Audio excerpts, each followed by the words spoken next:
answer. How did you make it out here? Guy! Envoy! Oh, the good marched in with no warning. Envoy!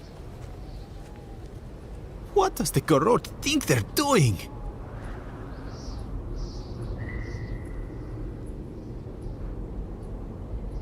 Putting them down? Matiko. I want nothing to do with this.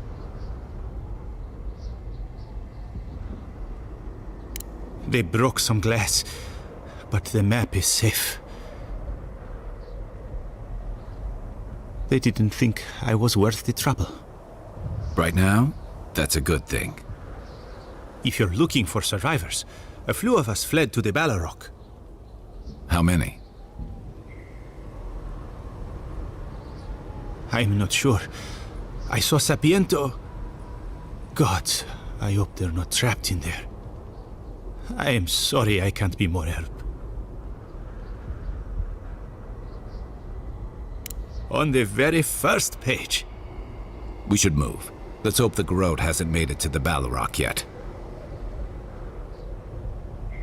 Envoy, wait! Before you go, I may have something for you. I took some supplies when I ran. If you think they'll help, they're yours. I'll even give you a...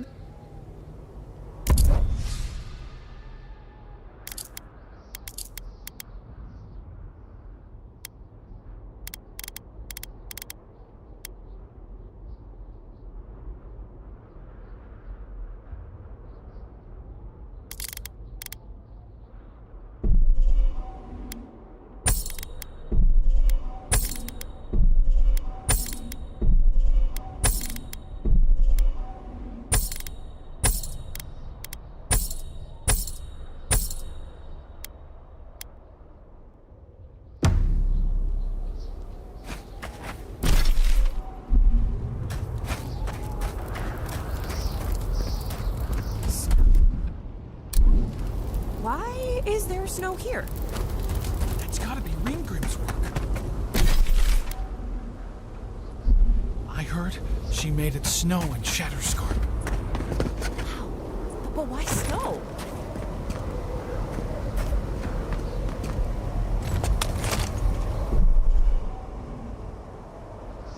Made it snow because why not?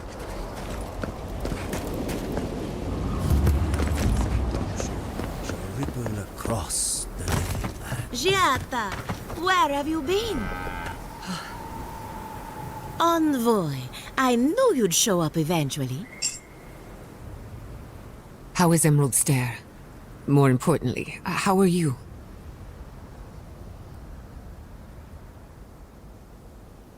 Thriving on both counts, I'm happy to report. My revenants were just getting comfortable in Thirdborn when the Steel Garrote stepped out of line.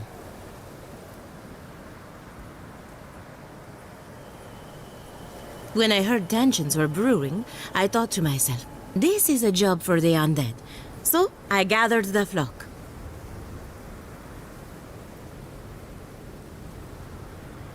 Likewise.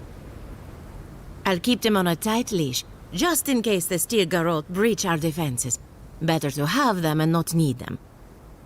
Oh, and I've been meaning to thank you. Whatever you did in the garden seems to have worked. Emerald Stair is healing, believe it or not. Once this is over, our crops will flourish like never before.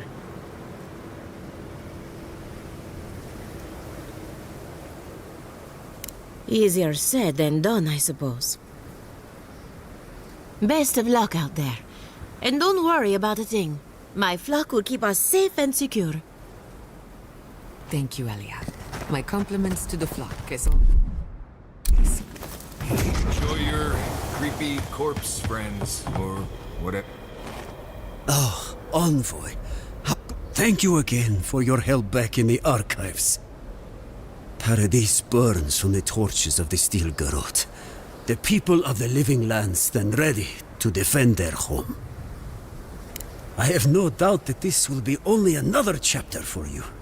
But nevertheless, whatever the outcome of the upcoming battle, do not forget us I fear that more than our deaths.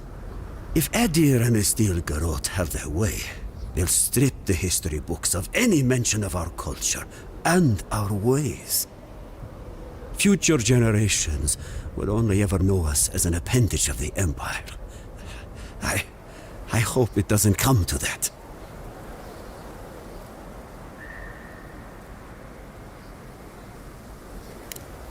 It is all I can ask for. That's as much as I'll say. You have a role in deciding what happens next. Do the right thing, Envoy. Let history remember you for the correct reasons.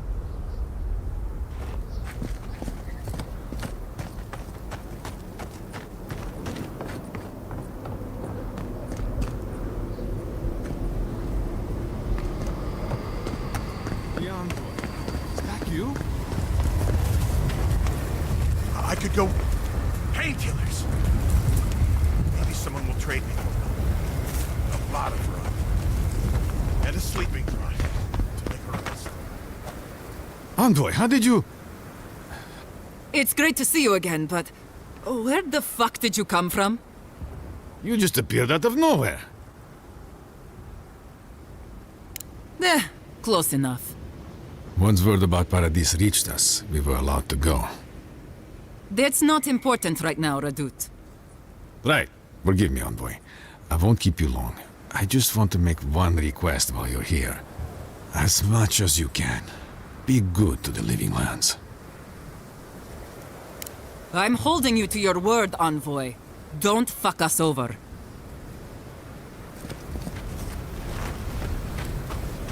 All together now.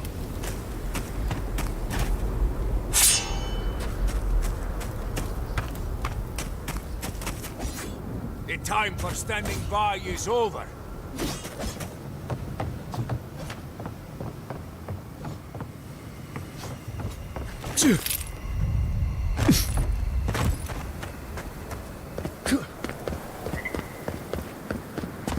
Envoy, didn't think I'd be seeing you here. From one battlefield to another,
Show the steel world who built the living lands.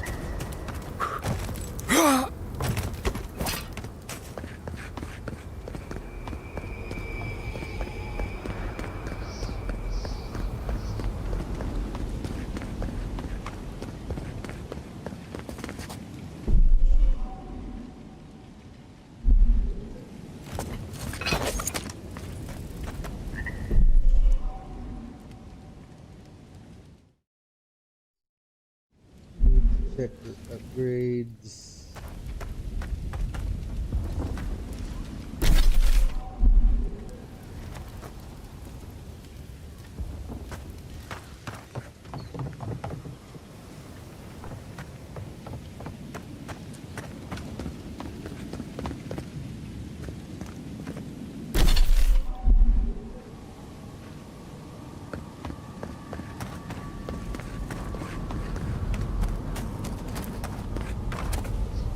Envoy!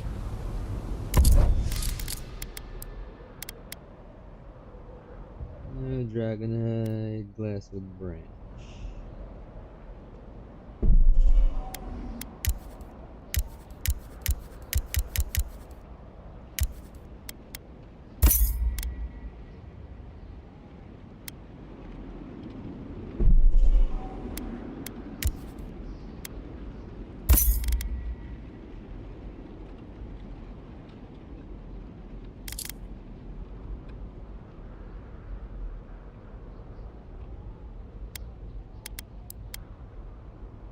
And dragon hide.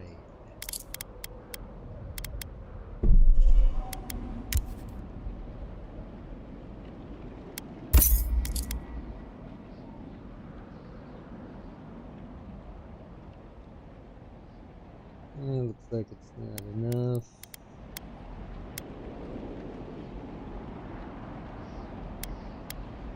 Steel chunk.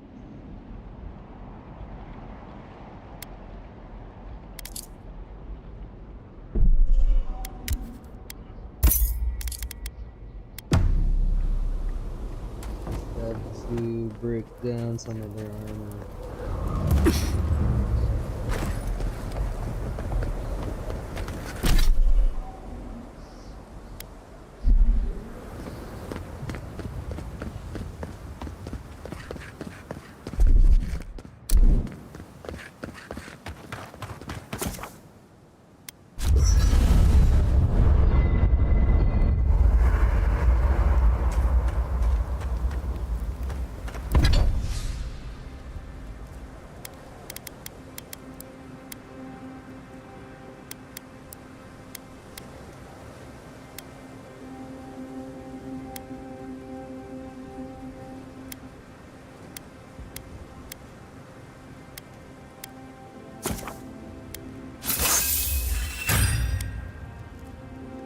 It's maxed out. What was this?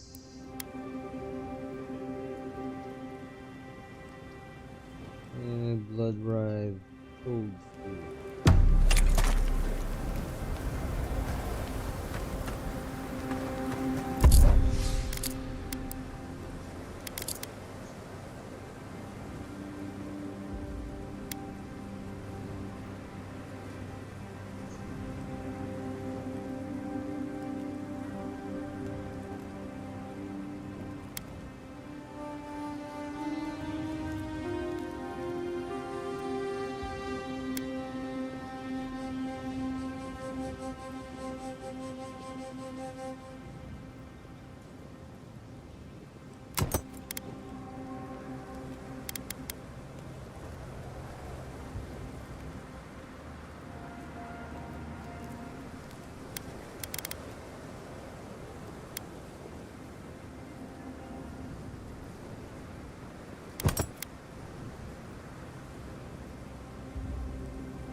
Envoy!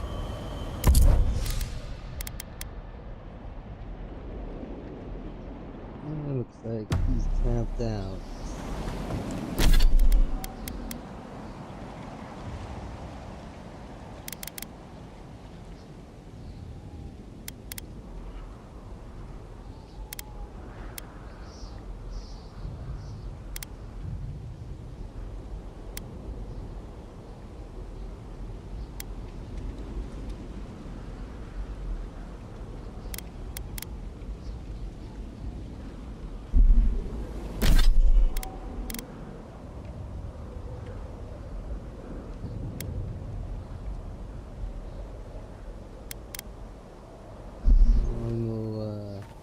Make do.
So, I know you speak from experience, but I still hope you're wrong.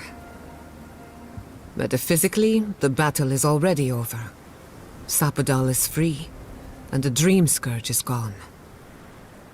But politically, we have a small mess to tidy up.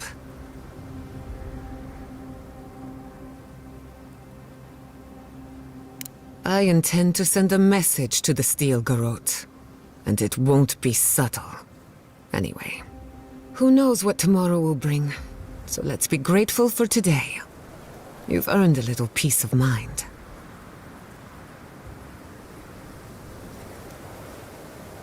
I think that's enough wool gathering for now.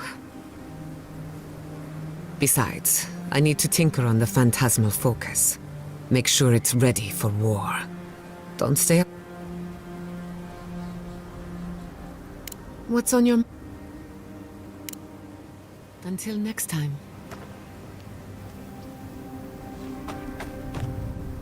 There you are, on. Understood. Same here. I guess it helps we have a god on our side, right? This is just cleanup. Just figuring out who controls the living lands from here out. You have a lot to do. I just need to survive and make sure you live through this. Anyway, you should get some rest. Oh, if you need to rehearse any speeches or whatever, make sure you do it in front of someone else. It's not that I don't want to. It's that I'd just rather not. Talk to you later, Envoy.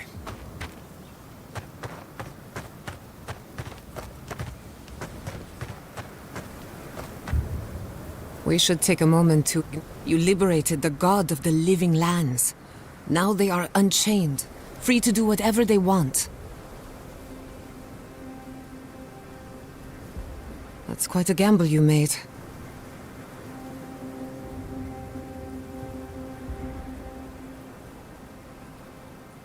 I'm not sure. Too many variables. Regardless, I suppose... If not for you, Sapadal would still be pacing their cage like a wild animal. Which means you have leverage over a god. How do you plan on using it?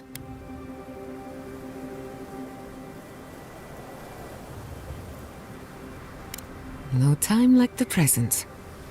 Sapadal's imprisonment shaped this island. Now that everything's changed, we cannot know if the living lands will normalize or destabilize as a result of our actions. Eventually, maybe you'll find some comfort in prayer, now that one of the gods is listening. I hope you don't mind me bringing it up. The subject matter is a bit much for our little camp. You're too kind. I want you to know this has been an unforgettable experience. Wherever we go from here, I'm grateful to have been a part of it. Until next time. What do you want? Neither can I. I never used to believe in destiny. Life always felt meaningless, like groping through the dark, but in a good way. All of that was before the garden. What are the odds that you and I meet? And after a series of mishaps, I learned the truth about my family's past? Once in a lifetime, at best. I don't know if that was destiny at work, but it feels significant somehow.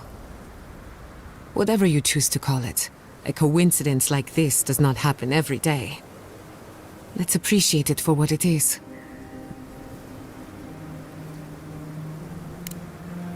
If I must.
If you're wounded, find a place to lie down. If I seem distracted...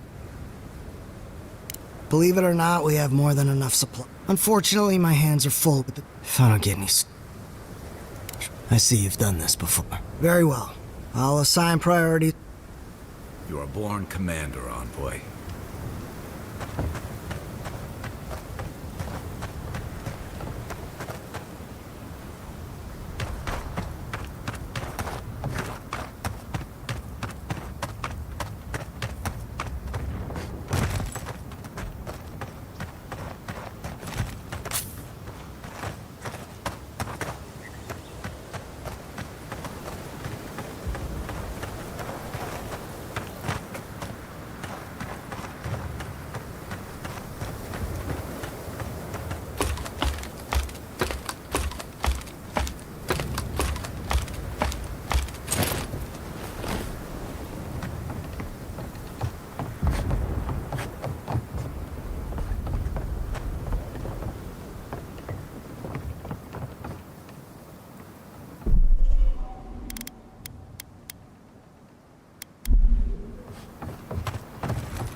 Envoy? Is it really you? Mihala told us you went into some place called the Garden to seek a god? When you didn't return, we took you for dead. What did you see there? The god you felt in Nakutadek? The origin of the Dream Scourge? It was the act of a god this whole time? Everyone, please, please. We could get to the bottom of this if you would only let them speak. It's been weeks, Envoy. What happened? Sapadal was responsible for the Dream Scourge. Their rage, their confusion, their fear. But the plague isn't over. Dream Thralls still litter Shatterscarp. There won't be any new infections. We've put a stop to that for good. Unfortunately, there's little we can do for those already in the grip of the Dream Scourge. We can get... This will be a process. The Dream Scourge was never going to simply go away overnight. I suppose it stands to reason. I found that a quick fix is often anything but. What of this god, then? What does it mean that you freed them?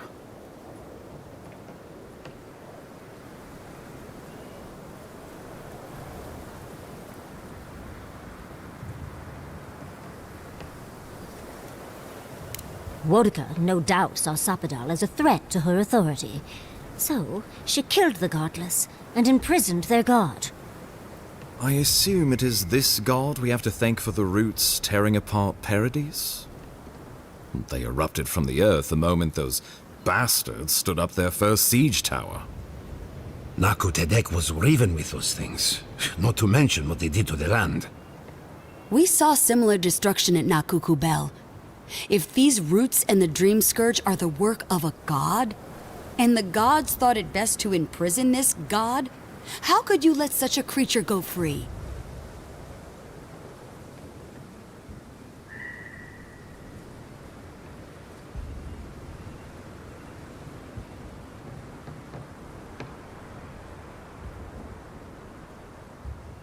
Let's hope they don't decide to further amend themselves by coming for our heads. It was Aedyr's arrival that disturbed Sapadal. We'll have nothing to fear from this god once we expel you from our lands. Sapadal's power ravaged my people. I don't know that I can ever trust it. Keeping watch over Sapadal was a sacred task Nandru gave us when he left.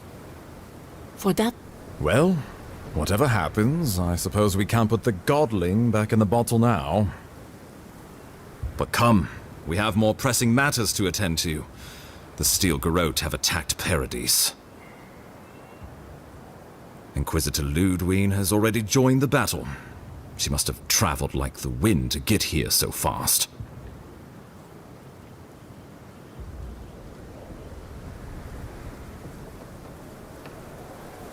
You did. I kicked her corpse when you weren't looking. Just to be sure. Well, she's seen better days, but you wouldn't know it judging by how she fights. Lodwyn's plowed through the militia like a knife through warm butter. All right, let's keep the similes to ourselves.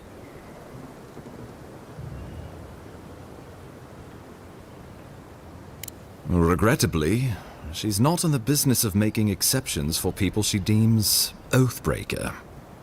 So long as her passion for Wodica lives, so too will her spirit.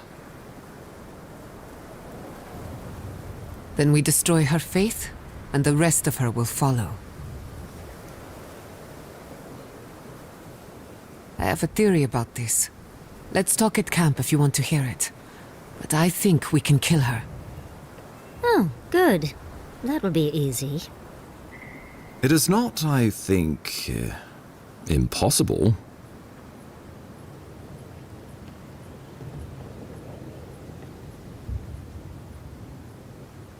Well, you might not believe me, but I didn't want any of this to happen. It was Lodwyn who called for the attack. I didn't hear an answer, Ambassador. She and her steel garrote laid siege to the city shortly after you beat her to the garden. We've had no news from inside for several days. From what we can observe, southern Paradis is in pieces, and the remaining militia batters at the gates to no avail. Is there nothing our people can do? Given the state of our supply routes after the Dream Scourge, and the Steel Garrote's destruction, we expect the people trapped inside will run short of fresh food and clean water in a matter of days. We brought as many Hail and Able from Thirdborn as would come. But after the Dream Scourge and our losses from Nakuku Bell, we could spare so few. I worry it won't be enough. Likewise, my wardens are still reeling from effects of the eruption. The keep was saved, but there is much to repair, particularly if we are to endure a siege. Most of my men remain at the keep. I can't risk them against the Steel Garrote for the sake of Paradis, not when we are so few. Well, that's been a point of debate. We can't agree on how to stand against the Steel Garrote, nor who should lead the effort. Nobody wants to risk their people at the front. So you let the Paradis militia go it alone? Even if our meager forces should make it inside, the siege won't end until Lodwyn does, and none of you know how to kill her. Precisely. The lawful settlement of a new Aedyrian colony, supposedly. Or the establishment of a Wodican state. She could win with a godlike in her ranks. Your presence would serve as a powerful endorsement.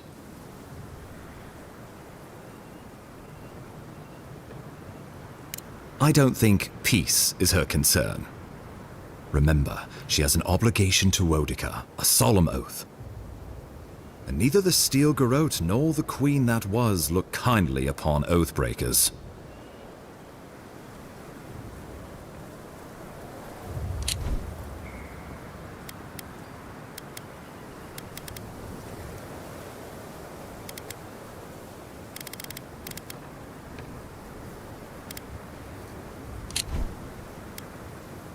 Because a victory here would discourage resistance elsewhere.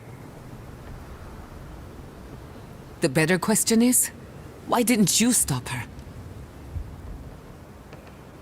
Excuse me? She's a 7-foot-tall skeleton powered by her devotion to the goddess of retribution. This isn't my fault. Sure. Just blame the dead woman. Very mature. Who else should I blame exactly? Our envoy, perhaps? For not stopping Lodwyn in the tusks? You could start with blaming your own incompetence.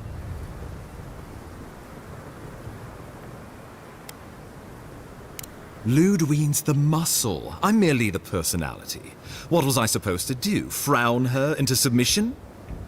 What good are you as a diplomat if you can't even keep your own beast under control? The Inquisitor was so convinced the Living Lands would unite against Aedyr that she's nearly made it true. One people, one law, one true god. That's Lodwyn's vision for the living lands.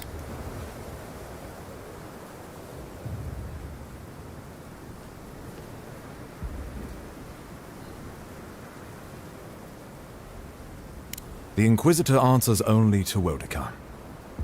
In attacking Paradis, she has dragged us all far beyond the bounds of the Emperor's desires.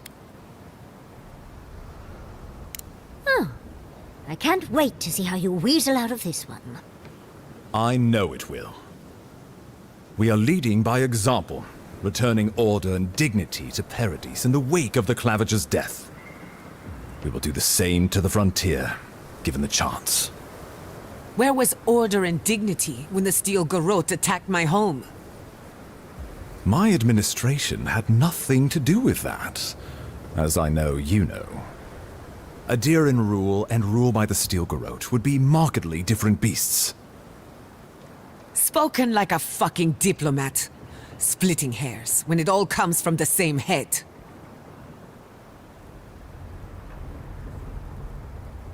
Order and dignity. That's what you think we're missing? Bastards! All of you! You will take it all, whether the chance is given to you or not.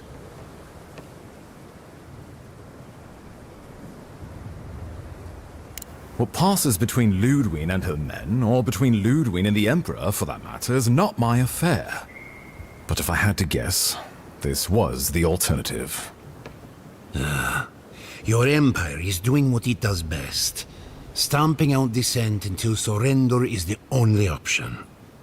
Your republics are hardly any different. Their intentions in the Deadfire were certainly not pure. As you say, we left the republics for a reason. Lodwyn agrees. Our success would model the order and dignity of the Steel Garrote, for whatever that's worth. You can say what you want, but you're still trying to subjugate us. You think I'll ignore what I've seen with my own eyes? The Empire has brought us nothing but chaos and suffering. Careful, Envoy. Aedyr may still have a part to play, but don't let loyalty blind you. I've answered your questions. Now I would like you, all of you, to answer mine. Lodwyn has sent a message to the Emperor informing him of her attack. He will send advisors and reinforcements swiftly in response. What will his representatives find when they arrive? A new colony?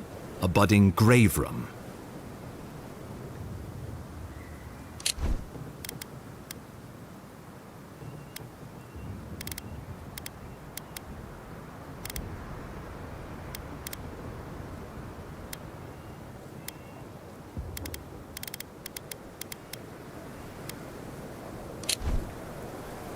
Before you face Lodwyn, you should know what you're fighting for. All of you must decide. But whatever you decide, understand, the days of the frontier are done. Aedyr will come. Indeed, we are already here.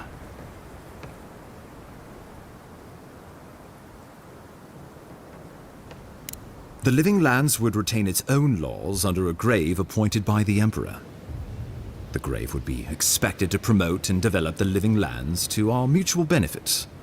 They would divide the island into administrative districts and see them governed by mayors appointed from the local communities. The island would provide tribute in the form of resources and taxes, and in times of war, soldiers. The Empire, I should note, is nearly always at war. In return, the Living Lands would enter Aedyr's sphere of influence, and should outside nations attempt to invade, we would come to the Grave Room's aid. Naturally, that would be the Emperor's decision, but I suspect he would choose you. Only the strong survive the frontier. I used to believe that was Lodwyn. But you were born to rule here. Quite literally.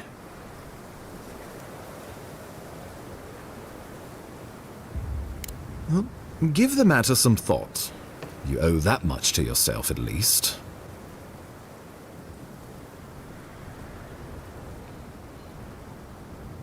Tribute, he says. Taxes, soldiers. The Empire has tried it all before. Look to the Eastern Reach if you don't believe me. They want to bleed us dry, to fill their coffers and fight their wars, to break us like wild animals. But I will not bend. It's still a gamble, but I think it's the safest bet. We get the benefits of Imperial trade and protection without losing all of what makes this place special. There's no way of knowing what it would mean in another generation or two. But right now, it gives us the security and stability to recover. We were fine before Aedyr showed up, and we'll be fine when they're gone. Trust the lands and her people, Envoy. If we give Aedyr power over us, we can't be surprised if they decide to flex it later.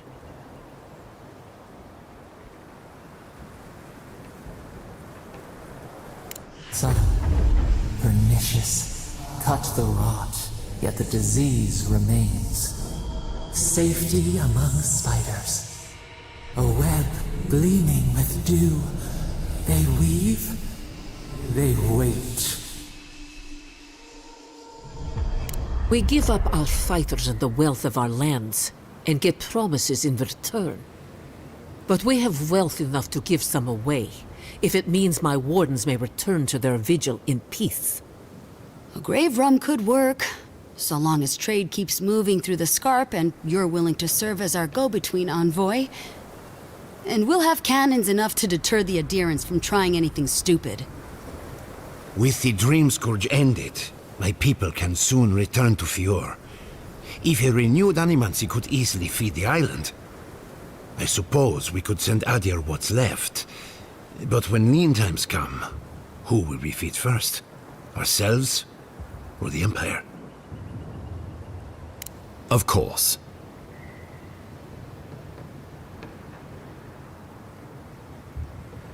The Living Lands would become an extension of the Aedyran Empire in leadership and law. Soldiers bearing the flag of Aedyr would be garrisoned in every town. They would be paid in Aedyran shelling and speak only the Aedyran language. Their roads would be smooth Aedyran roads. Their medicine would be hygienic Aedyran medicine. And their weapons would be efficient. Our customs would become their customs. Our strengths would become their strengths. Our emperor would become their emperor. Turned toward a common purpose. No one, not Rauatai, not the Valian republics, not even a rogue god, would dare attack the Living Lands.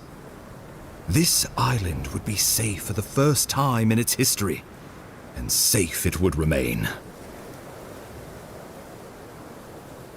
He would suppress our culture before it's had a chance to grow. Everything my people cultivated would be reduced to a footnote. If you have any love for this land, do not allow him to overwrite our history. Rauatai built its empire from colonies like this. Many have become centers of culture and prosperity, backed by the protection of a strong navy. Of course, it can take decades to get there. And this road isn't an easy one. But Aedyr won't be the only empire eyeing this place. A formal agreement now could protect us from something worse later. It shall be peaceful in that all dissenters will be silenced. So there's that. The Living Lands is a lot of things, but it will never be Aedyr, no matter how hard Aedyr wants it to be. Aedyr should turn back now and save everyone a bunch of blessed day trouble. The Aedyr's promise. Clip our feathers as we find our wings. The deed binds as the wire binds. To drown us.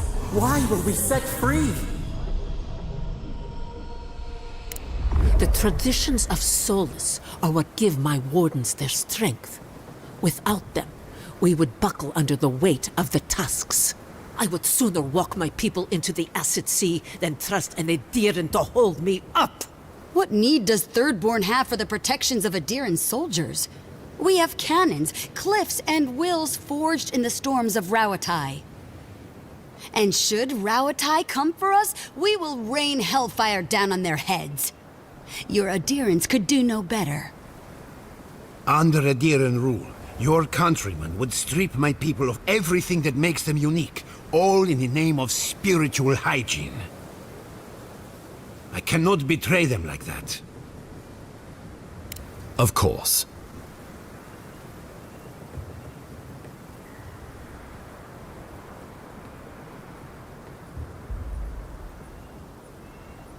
Oh, Envoy, no. Do not suggest that lightly. Think of the Emperor. There would be reprisals. Ones which this conclave could not survive, fractured as you are. Not unless you came together and formed a nation of your own. It would be difficult. No, impossible. I'm certain you would fail. Think of your people, all of you. Think of the lives at stake. We deserve our autonomy, even if we must fight for it. Anything less would be surrender. Fleeing someone else's laws and authority is one thing, setting up your own is another. We're an island of misfits and dissidents. We'll still have to surrender some of our autonomy, and we won't agree on what that means overnight. We'll be vulnerable. Without allies, other powers will see us as ripe for the picking. Know that this is a hard road to walk.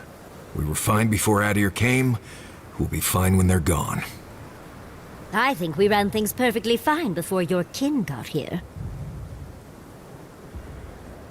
Risk into bounty. Does the winter frost dissuade the seeds? Many fruits on our boughs. We graft many leaves into strength. Though I'm hardly eager to work with any of you, I like the idea of twisting beneath Aedyr's boot heel even less. So long as the Wardens can continue our vigil, I'm open to uniting if you are. It's a nice idea, but consider the costs. If we walk away from a relationship with Aedyr, we're leaving a lot of trade on the table. But the people of Thirdborn have friends in the world. I'm sure we'd find our way through. With the Envoy's support, we'd have a god in our pocket. What could the Empire do to stop us? When my people return to Fjord, we could create such miracles of animancy, the Living Lands would become the breadbasket of the world. Well, let's not twiddle our thumbs while Paradis burns.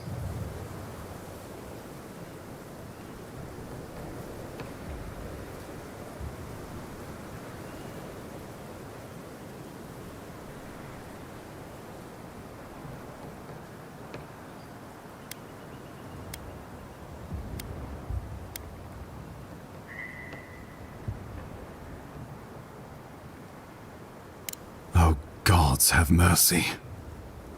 Solace and her Wardens stand vigil with the Living Lands. By grit and steel, Thirdborn stands with the Living Lands. Fjord and her animancers stand with the Living Lands. We deserve this opportunity. Thank you for believing in us. Fighting a battle together is easy. I just hope everyone's willing to stick it out when it comes to the politics. God, they made the right decision for once. Finally, some sense permeates the proceedings. On your head be the consequences. That leaves the matter of Lodwyn and the Steel Garrote. She will never surrender, Envoy. You must kill her, or we will lose Paradis, and eventually the island.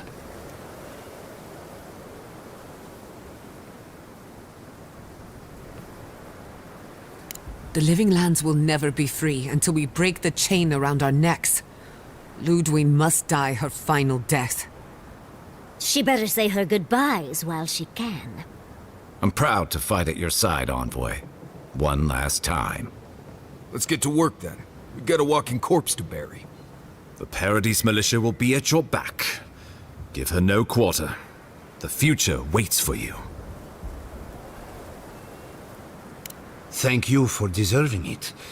Now, go and teach the Steel Garrote a lesson they will never forget. Show them that the Living Lands will not be broken across Vodka's knee. We will send reinforcements to help you reclaim the Eastern Gate. From there, Work your way to the main plaza. Let's just say this is not my first brush with a tyrannical authority, though. I pray it is my last. May all the gods of Eora and the living lands protect you. Let's take back the city together. Show the Steel Garrote how the living lands takes care of its own. Time to stop the Steel Garrote. Lead the way, envoy.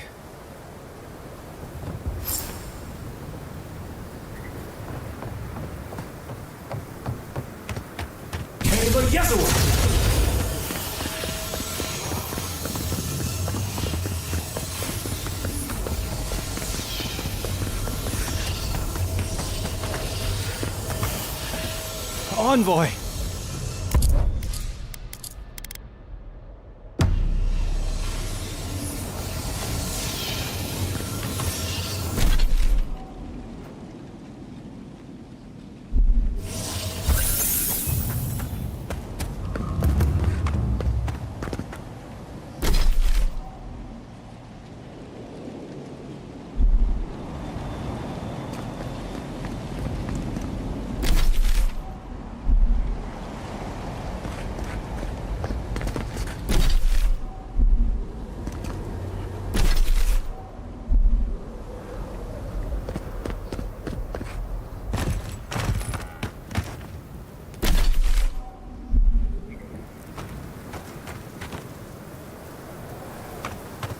We know you. Did you help her? Do you think it... We see clearly now. I thought Elena would be safer if she were here with me. Polska Sagrada. As prepared? The Steel Garrote. They won't reach us. I'm not running. Not this time. I can't let the others down.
Show me what you got.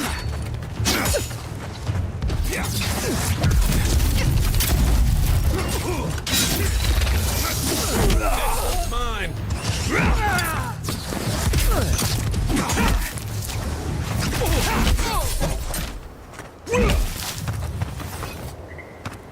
Just like the good old days.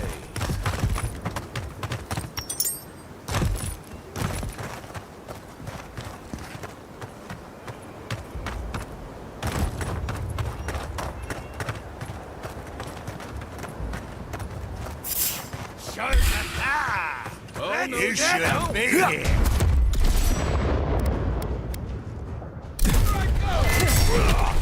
Unseen.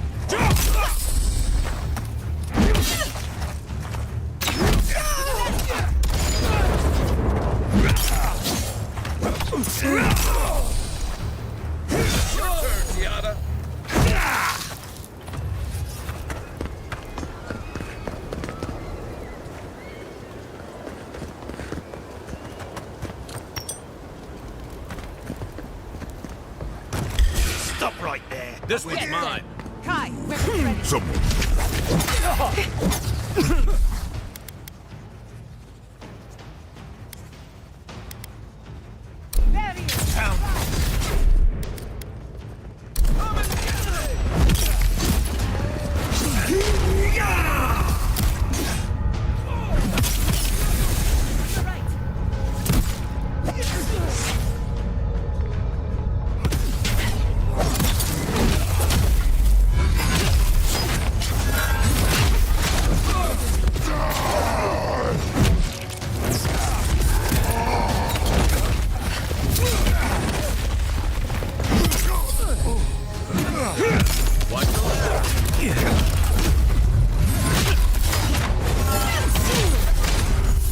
Stop, Rock! Make the Inquisitor proud!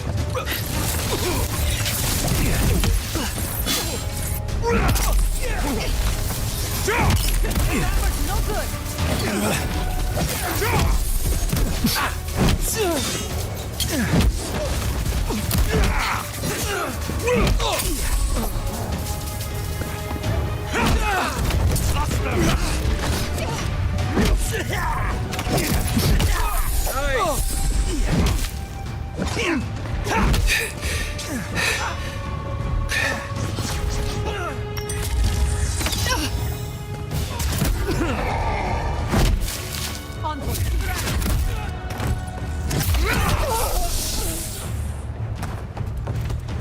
I won't let him through!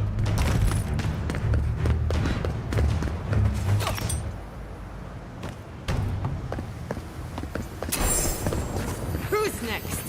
Anyone?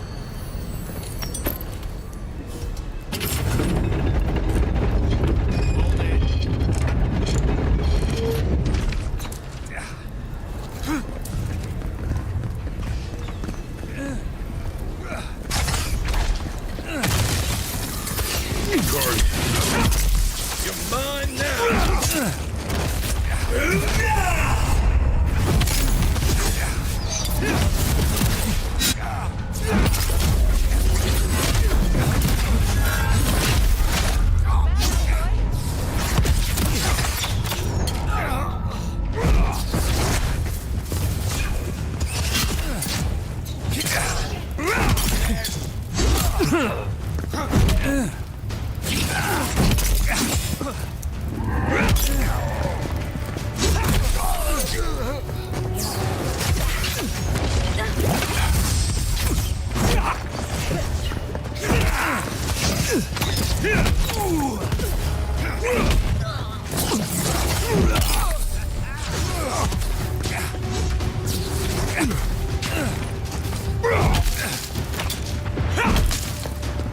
Quick as a fox.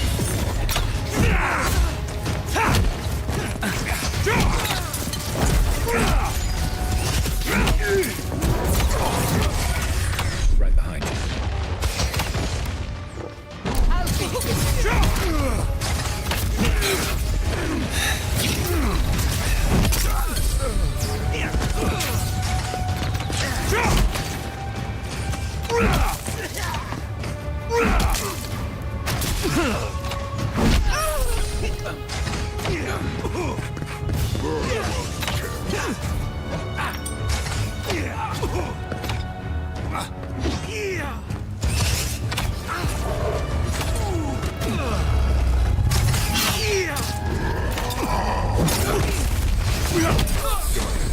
I'll hang back. That'll teach you!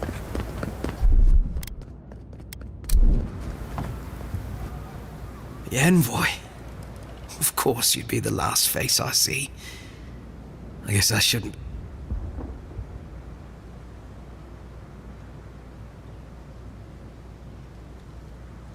Pair of Living Lands extremists over there. They decided to take their rage against Aedyr out on me. But never mind that. That isn't what's important right now. You've declared yourself for the enemy. You've turned your back on Aedyr, on the Emperor. Again. I don't understand. Why, envoy? The Emperor is an ideal. You won't stop us. Even if I'm food for worms. One way or another, these lands belong to Aedyr.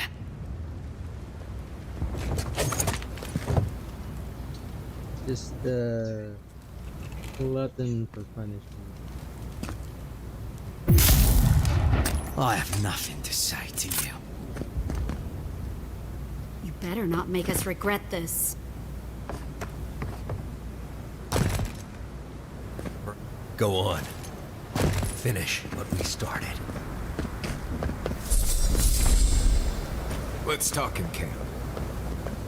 Welcome to the place of battle, Envoy. It pleases me to greet you in full health. I thank you again for the medicine.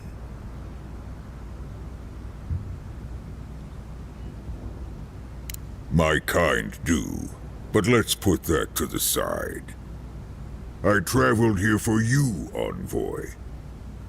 When I learned of the events in Paradis from the dwarves as they marched out of the tusks, I knew where I'd find you. I hear that you have chosen to defend the living lands. I will honor my life debt to you by keeping the peace here, after the battle.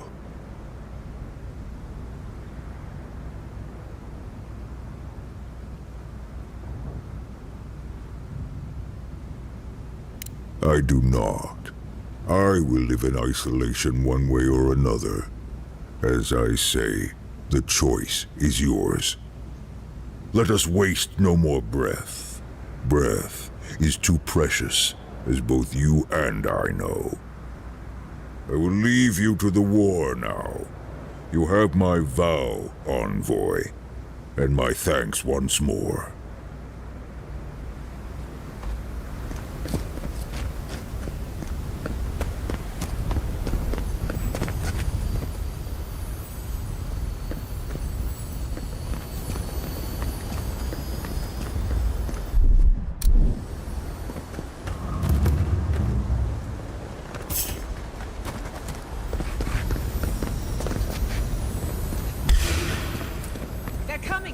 Take your best shot.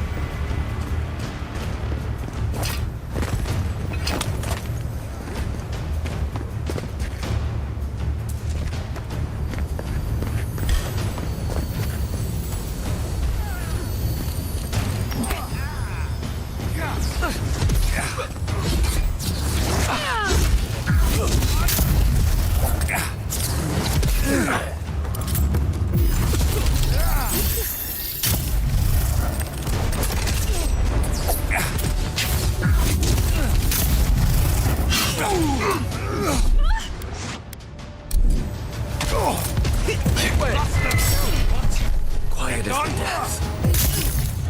Anna!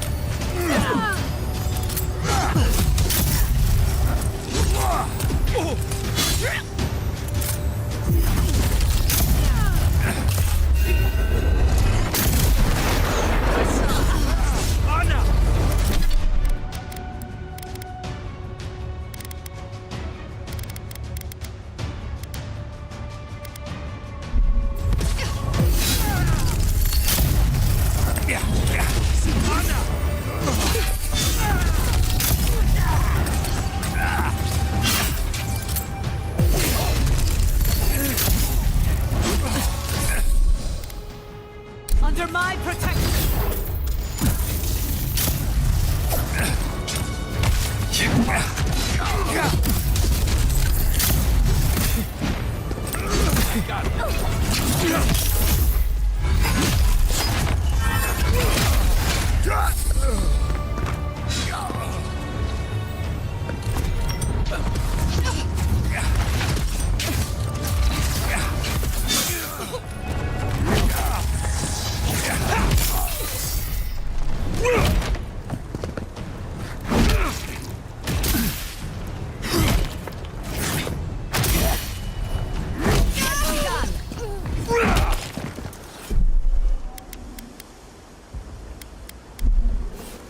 Envoy, what are you doing here?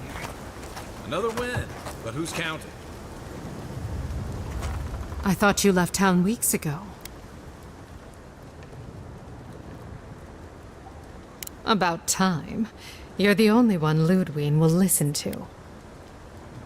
I saw a few on my way here. I imagine they've been waiting for this to happen for a long time. Listen, one of the Garrote's units is scouting up ahead, maybe 5 strong. I wouldn't want to fight them if I were you. Take this key. It'll unlock the gate to the canals. You can thank the captain who forgot it.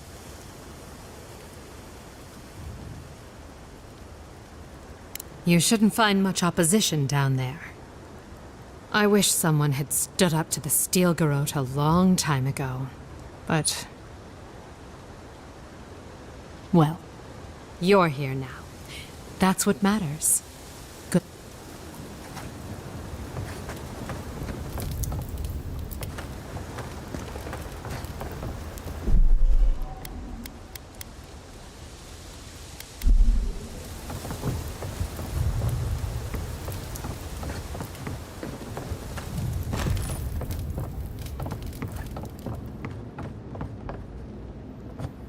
Envoy! I must thank you once again for bringing me the... With some creative exploration, I was able to refine the shorthand for drying literally every reagent, mixture, or process I can think of. Forgive me, I may have contributed to one too many research journals in my time. I know you have much to do in town, so... all my best to you, Envoy. We should go now, while the fighting's died down. Want to die that Can badly? you not hear the screaming outside? Please, leave. I thought it couldn't get any worse than the Dream Scourge, or that Aura. Gods. To go against your own Emperor. You've got principles. I'll give you that.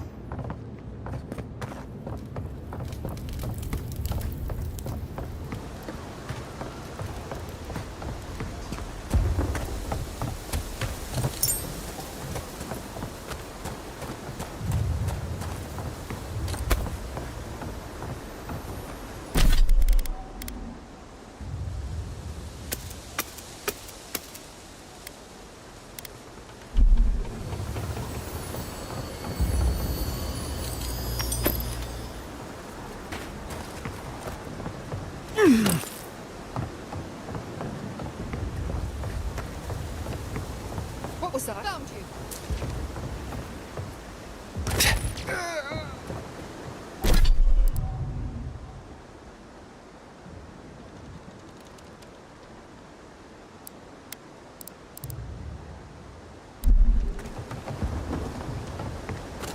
May Wodica take you.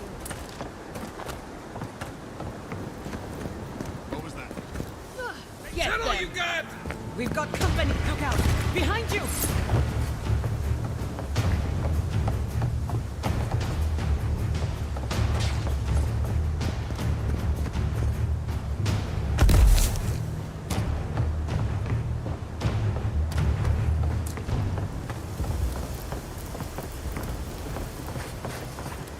Armies and their toys.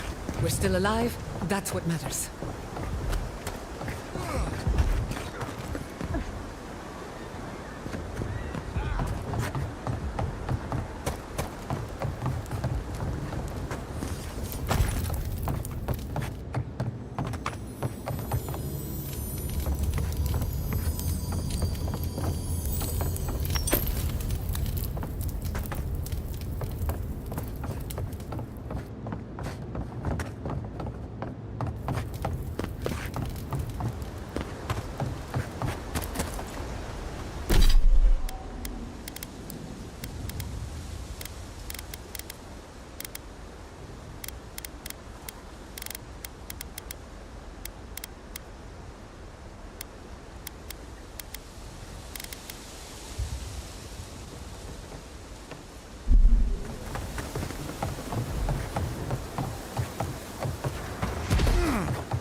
You're gonna regret this!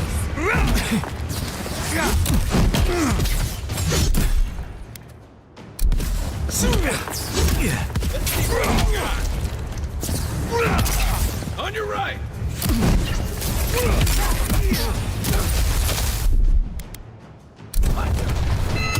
You take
Canal entrance.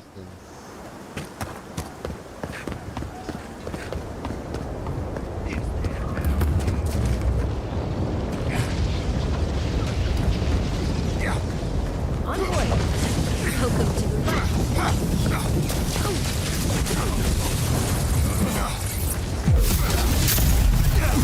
Show me what you got!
Demands your submission.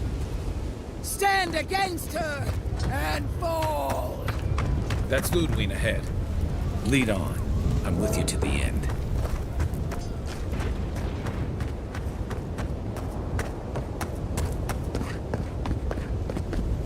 For the living lands.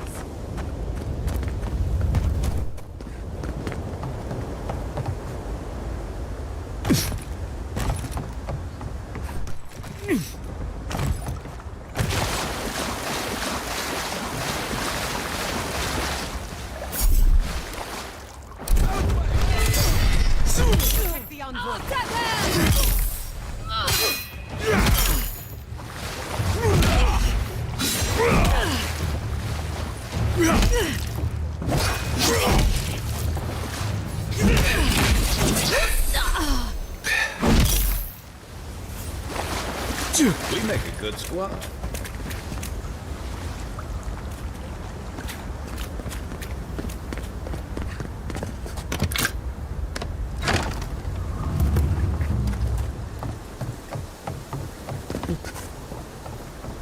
We like to use the shortcut.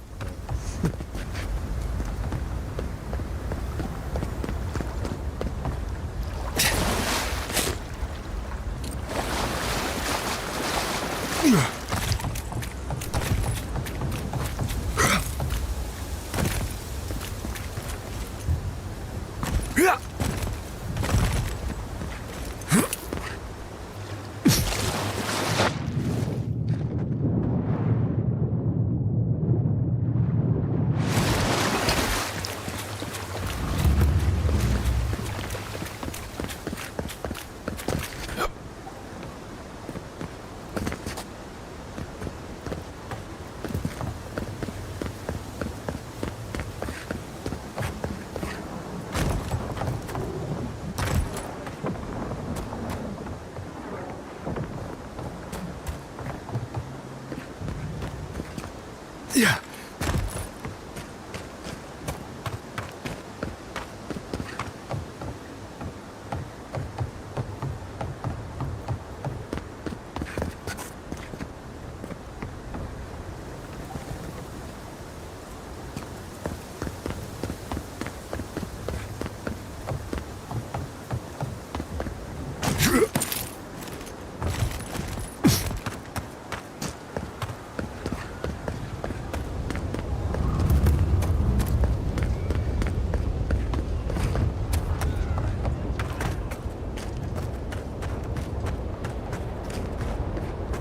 You know how Aedyr feels about defectors. Watch yourself out there.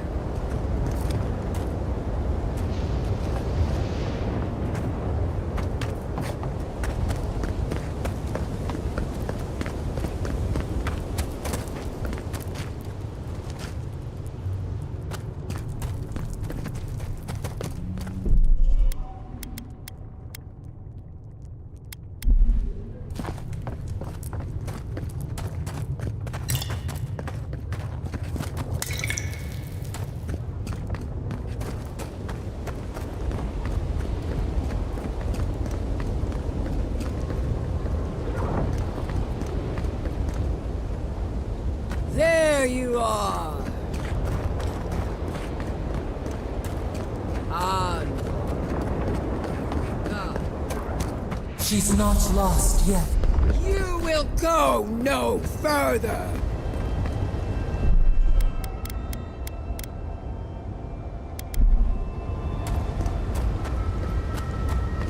You're testing my patience, envoy! So, you survived the garden. Did you come all this way just to try your luck again? To kill me more efficiently than last time?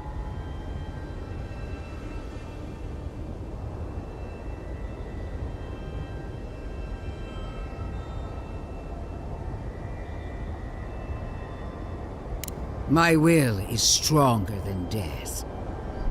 That is both my blessing and my curse. Look around, envoy. Heelguard should have listened. He tried to bring order through compromise. He failed.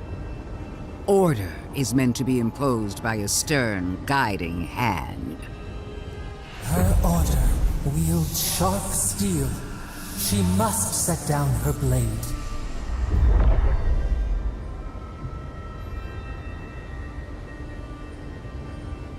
You can tell Woedica yourself once we've sent you back to the wheel. Don't insult my intelligence or my commitment to the cause. Treaties can be burned. The hands which shook over whatever deal you struck can be lopped off at the wrist. As for you, Sapadal's chains are broken, which means your soul is in their grasp. I don't know how deeply you've been compromised, envoy. And if I don't know, then I cannot suffer you to live.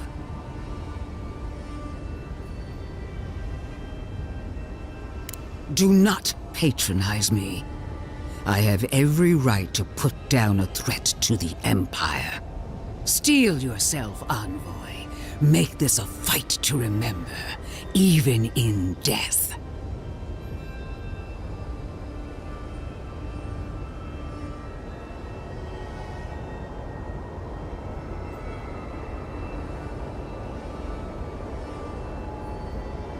We would not welcome her death. There is still ample shade for her beneath our tree.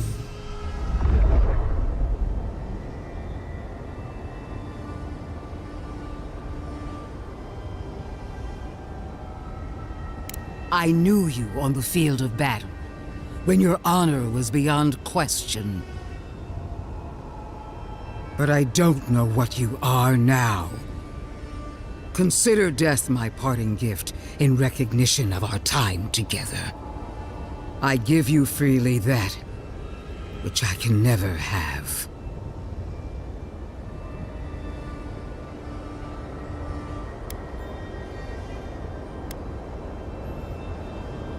Prove it. Kill me as no one ever has. Hold nothing back. Give it your all, and destroy me. There's no coming back this time. Prepare yourself for the next world. Let's finish this. Together. Once I'm done killing you, your god of blood.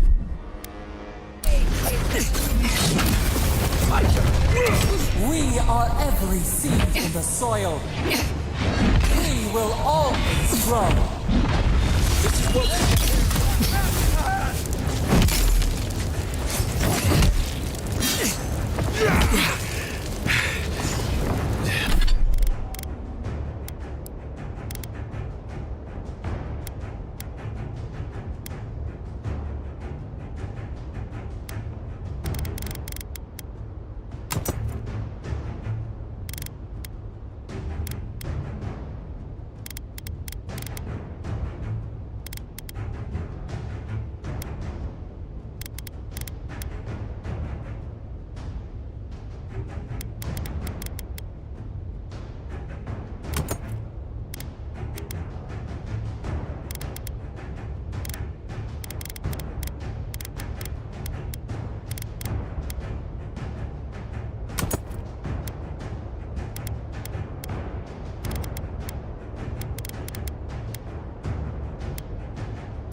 One last time! What the heck is he saying?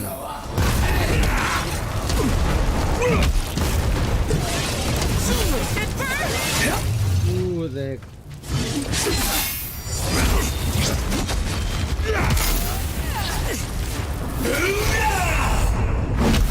Enemy to the right!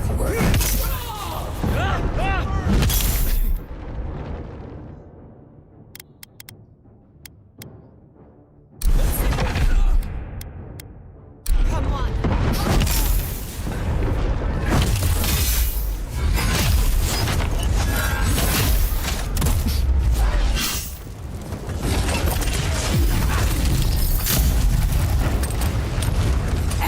Worth it.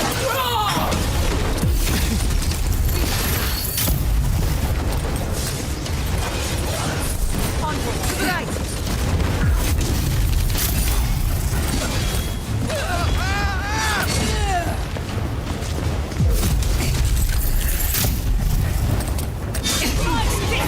Worth it. Blow up.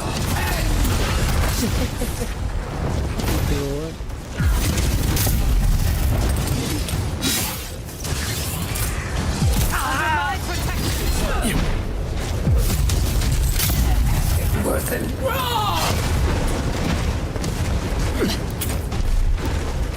Gather round.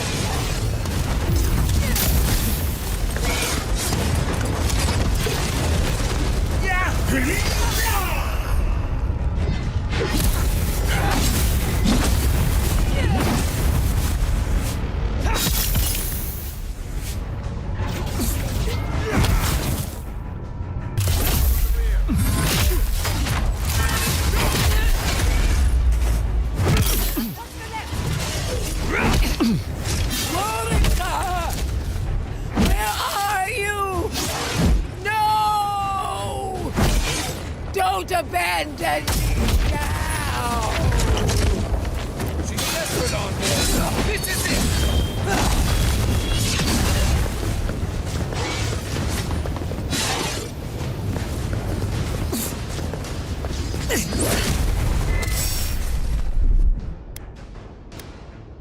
Not saying a word.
Wherever Lodwyn is now, she must be seething.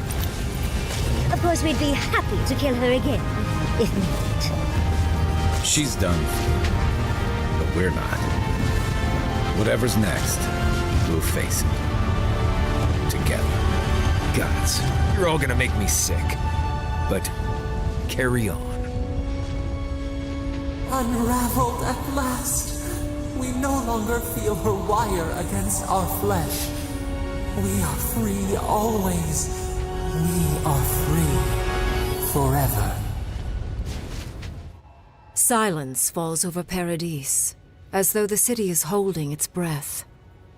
Then you hear it, the ringing of a distant bell, the waving of banners, and cheers of victory.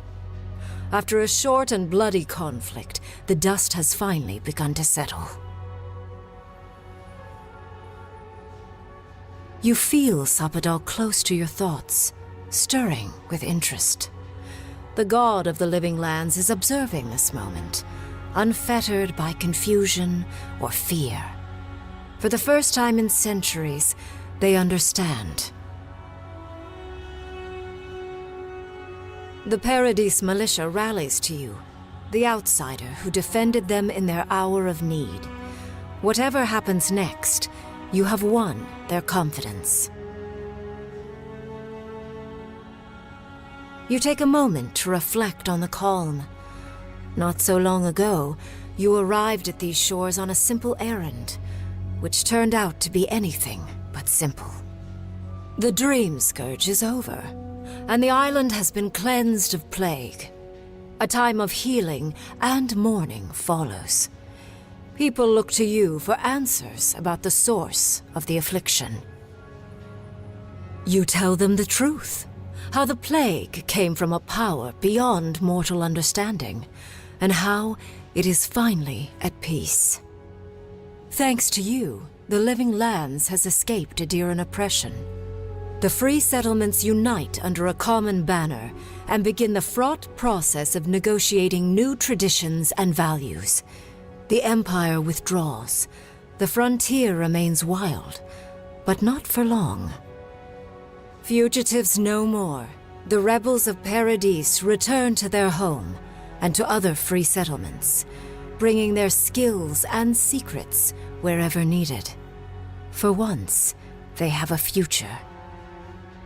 The refugees of Emerald Stair resettle in Thirdborn, bringing their skills and research to aid the local community. What starts as an uneasy partnership blossoms into a bond of trust. Through shared adversity, they find common ground. In time, the people of Emerald Stair return to their city of Fior Messiverno. Research yields new developments in the struggle against nature.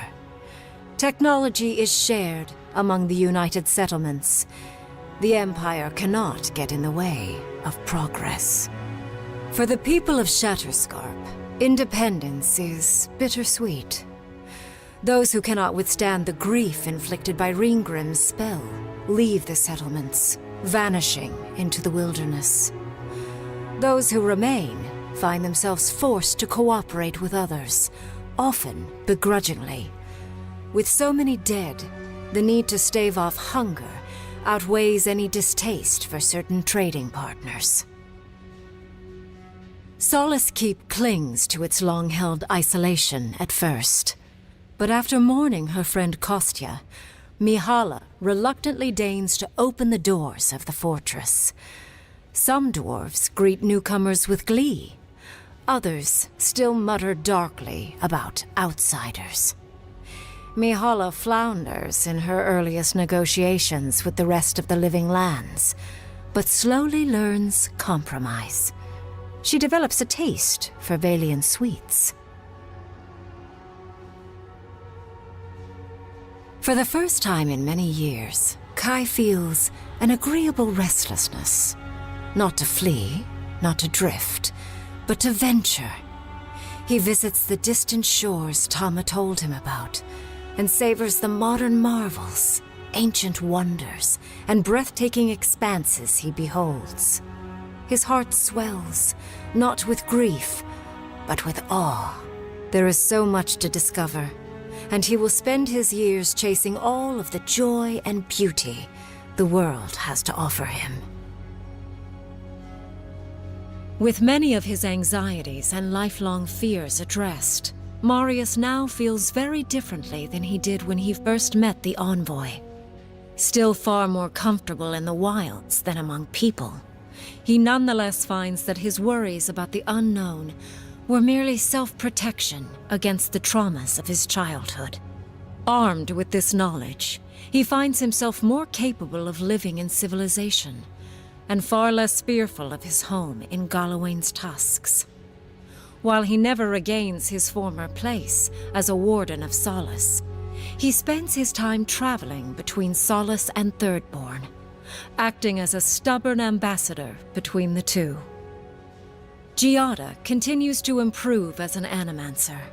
She dedicates her work to the spiritual health of the Living Lands, nurturing instead of exploiting.